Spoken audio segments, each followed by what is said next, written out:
बिस्मिल्लाहिर्रहमानिर्रहीम। आज हम फिर ग्रीक योगर्ट बनाने ले जा रहे हैं। ग्रीक दही बनाने जा रहे हैं योगर्ट, और हनी के साथ बनाएंगे।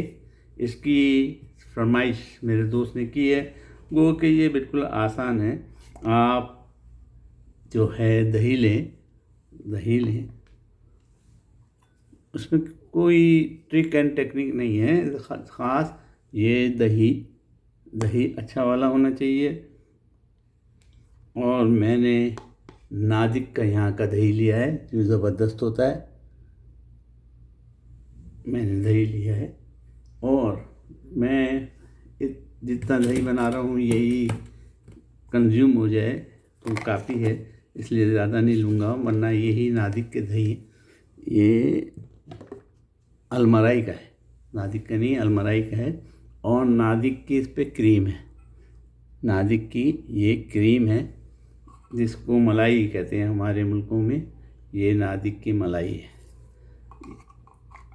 नादिक की मलाई मैंने दही के ऊपर 1 चम्मच छोटा चाय का चम्मच डाल दी है। That is more than enough. ये डाल दी और इसको मिक्स कर दें।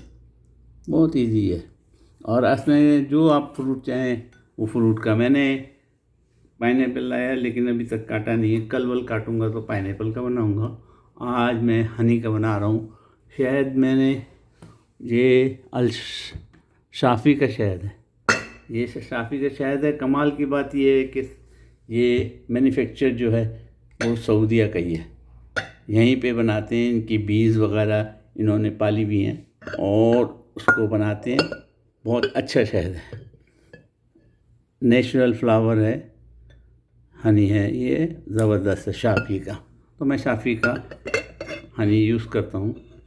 और इसमें दूसरा जो यूज़ करता था या हूँ वो है लेगनीज़ का। तो आप शाफ़ी का यूज़ करें या लेगनीज़ का करें, शहद डालना पड़ेगा।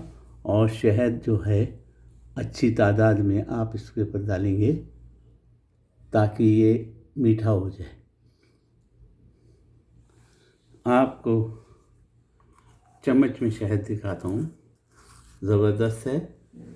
इसकी विस्कोसिटी वगैरह अच्छी है, क्योंकि ये फ्रिज में मैंने रखा था तो थोड़ा ज़्यादा गाढ़ा हो गया, वरना इतना ये अगर आप बाहर रखेंगे तो इतना गाढ़ा नहीं होगा। ये देखें, ज़बरदस्त ज़बरदस्त। बस ये हमारा ग्रीक योगर्ट तैयार हो गया। अब इसमें एक काम हम और करेंगे जो आप कर सकते हैं वो कीजिएगा। अगर आपके पास ज़ाफ़रान है तो मेरे पास 2 किस्म की ज़ाफ़रान है। एक ये भी ज़ाफ़रान है और ये भी यहीं की है, सऊदीया की बनी हुई है, सऊदीया की बनी हुई है। कमाल की बात है, ज़ाफ़रान नजरान की है, सऊदीया की बनी हुई। और दूसरी के ऊपर नाम नहीं है कि ये कहाँ की है, लेकिन ये भी ज़ाफ़रान है, गालिबन यहीं की होगी, गालिबन यहीं की होगी। तो ये ज़ाफ़रान क्योंकि अब तकरीबन ख़त्म में है ये डिब्बे में से, तो मैं उसको पूरी को यूज़ करूँगा। ज़ाफ़रान डालूँगा, ज़ाफ़रान मैंने इसके ऊपर डाल दी, ज़बरदस्त। अब आप देख सकते हैं कि ये ग्रीक योगर्ट ज़ाफ़रान के साथ है, क्या मज़ा है, खाने का मज़ा और जीने का मज़ा। ग्रीक योगर्ट ज़ाफ़रान के साथ खाने का मज़ा और जीने का मज़ा है। इसको मिक्स करेंगे और खाते वक्त मिक्स करते जाएं और खाते जाएंगे। मैं अपनी पोती को चखने के लिए देता हूँ, देखता हूँ क्या कहती हैं। चलिए,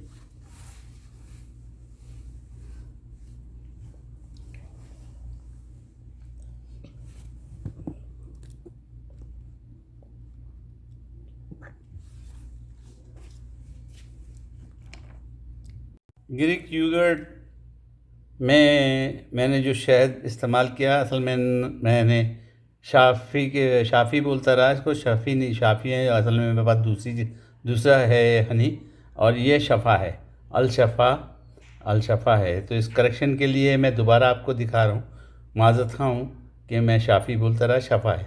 अल शफ़ा सऊदीया मेड है। तो ग्रीक योगर्ट में मैंने ये शफ़ा का हनी या फिर मैं लेगनीज़ का हनी दोनों इस्तेमाल करता हूँ। ये लेगनीज़ है, दोनों हनी इस्तेमाल करता हूँ। तो माज़रत ख़्वाह हूँ। उम्मीद है आप भी बनाएंगे, उम्मीद है मुझे दुआ में याद रखेंगे। छोटी मोटी गलतियों को मेरी माफ़ कर दिया करें, इग्नोर कर दिया करें। शफ़ा है, अल शफ़ा। ये शफ़ा एक हमारे ताइफ में पहाड़ी है, और वहाँ पे जो कबीला आबाद है वो कुरान की ही लैंग्वेज बोलता है। सिर्फ़ एक कबीला बाकी है जिसमें चंद ही लोग हैं जो कुरान की लैंग्वेज बोलता है, तो वो अल शफ़ा है। आप कभी ताइफ जाएंगे तो शफ़ा ज़रूर जाइएगा। मुझे दुआओं में याद रखिएगा।